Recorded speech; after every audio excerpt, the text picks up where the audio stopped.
प्यारे विद्यार्थियों, ऑनलाइन शिक्षण में आपका स्वागत है। अर्थशास्त्र अर्थशास्त्र पाठ 2 वृद्धि और विकास के निर्देशक, कक्षा 12 पाठ 2 वृद्धि और विकास के निर्देशक। प्रश्न नंबर 7, मानव विकास अंक समझाइए। मानव विकास अंक समझाइए। मानव विकास अंक को 3 भागों में विभाजित किया गया है। या मानव विकास अंक के 3 घटक हैं। 3 घटक हैं। नंबर 1 अपेक्षित आयु, नंबर 2 साक्षरता, नंबर 3 जीवन स्तर। नंबर 1 अपेक्षित आयु। जन्म के समय जनसंख्या की अपेक्षित आयु कितनी है उसके आधार पर अंक दिया जाता है। यदि 50 वर्ष से कम आयु हो तो स्वास्थ्य में कमजोर, और 50 वर्ष से अधिक हो तो स्वास्थ्य की दृष्टि से ऊंचा स्थान प्राप्त होता है। 50 वर्ष से कम हो तो स्वास्थ्य में कमजोर, और 50 वर्ष से अधिक हो तो स्वास्थ्य में ऊंचा स्थान प्राप्त होता है। नंबर 2 शिक्षा या साक्षरता। साक्षरता का प्रमाण जानने के लिए हम वयस्क अर्थात युवा व्यक्तियों के शिक्षा के प्रतिशत को जानना आवश्यक होता है। इस प्रकार 15 वर्ष से अधिक उम्र के व्यक्तियों की साक्षरता को ध्यान में लिया जाता है, जिसे साक्षरता कहते हैं। इनका प्रमाण अधिक है तो विकास की स्थिति ऊंची, और शिक्षा का प्रमाण कम है तो विकास की स्थिति नीची मानी जाती है। जीवन स्तर। उच्च जीवन जीने के लिए या ऊंचा जीवन जीने के लिए प्राप्त सुविधाएं जैसे शुद्ध पीने का पानी, स्वास्थ्य की सेवा, सैनिटेशन की सेवा, बाल मृत्यु दर, कम वजन के बच्चे, दैनिक कैलोरी की मात्रा की कमी तथा मृत्यु दर, प्रोटीन और चर्बी की प्राप्ति इत्यादि को ध्यान में रखकर के जीवन स्तर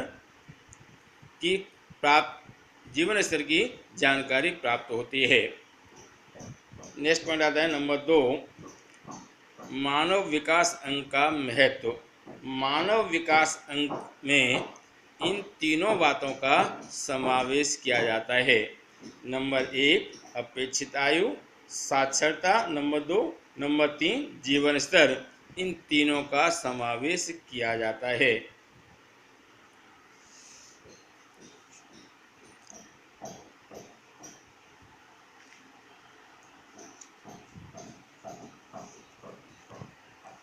पेज नंबर 2 एसडीआई के अंक में अधिकतम मूल्य, इसका मूल्य 0 से 1 के बीच होता है।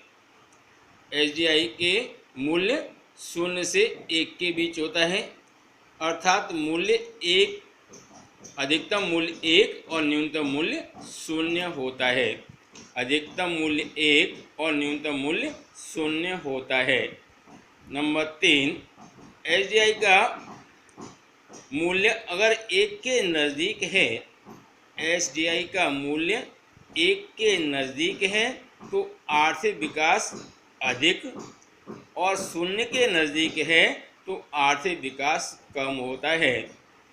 एसडीआई का मूल्य 1 के नज़दीक है तो आर्थिक विकास अधिक, और 1 से दूर 0 के नज़दीक है तो आर्थिक विकास कम होता है। नंबर 4 2015 में एसडीआई के मूल्य के आधार पर विश्व के 188 देशों में से विकास की दृष्टि से ऊंचा, अधिक, मध्यम एवं नीचा, इस प्रकार के 4 विभागों में इसे विभाजित किया गया। भारत 0.609 मूल्य के साथ मध्यम मानव विकास अंक प्राप्त करता है, अर्थात भारत 188 देशों में से 130वें क्रम पर है। 188 देशों में से 130वें क्रम पर है। नंबर 5, एसडीआई में आर्थिक सामाजिक दोनों मापदंडों का समावेश होता है, जो आर्थिक विकास का पूर्ण मापदंड है। नंबर 5, एसडीआई में आर्थिक और सामाजिक दोनों मापदंडों का समावेश होता है, जो आर्थिक विकास का पूर्ण मापदंड है। नंबर 6, आर्थिक विकास एसडीआई में आर्थिक विकास की सही जानकारी प्राप्त होती है।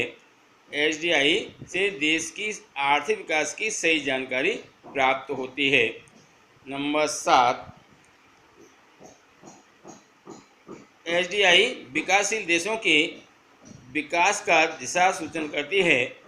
एसडीआई विकासशील देशों को विकास का दिशा सूचन करती है, जिससे विकासशील देश अपना विकास करने में समर्थ होते हैं और एक दूसरे देश की तुलना आसानी से कर सकते हैं। नंबर 3, मर्यादाएं। एसडीआई में केवल 3 ही बातों का समावेश किया गया है, जबकि अन्य बातों का भी समावेश होना चाहिए।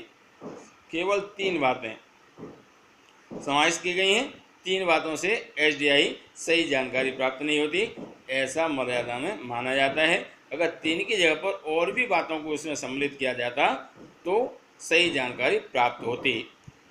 नंबर 2, एसडीआई तीनों तत्वों को समान महत्व देता है। एसडीआई में ये तीनों तत्व उनको समान महत्व दिया जाता है, जबकि इनका समान महत्व सही नहीं है। किसी का कम या अलग अलग परिस्थितियों में इसका माप भी अलग अलग होता है या महत्व भी अलग अलग होता है। नंबर 3, मानव विकास अंक में अर्थात एसडीआई में केवल निरपेक्ष स्थिति ही नहीं दर्शाई जाती, सापेक्ष स्थिति दर्शाई जाती है। निरपेक्ष स्थिति नहीं दर्शाई जाती, सापेक्ष स्थिति दर्शाई जाती है, जो सही प्रगति का दिशा सूचन करती है। आर्थिक विकास के तीसरी मर्यादा में हम जो अंक देखते हैं या हम जो जानकारी प्राप्त करते हैं, उसमें निरपेक्ष स्थिति को नहीं दर्शाया जाता, केवल सापेक्ष स्थिति दर्शाई जाती है, जिससे एसडीआई उचित साबित नहीं होती।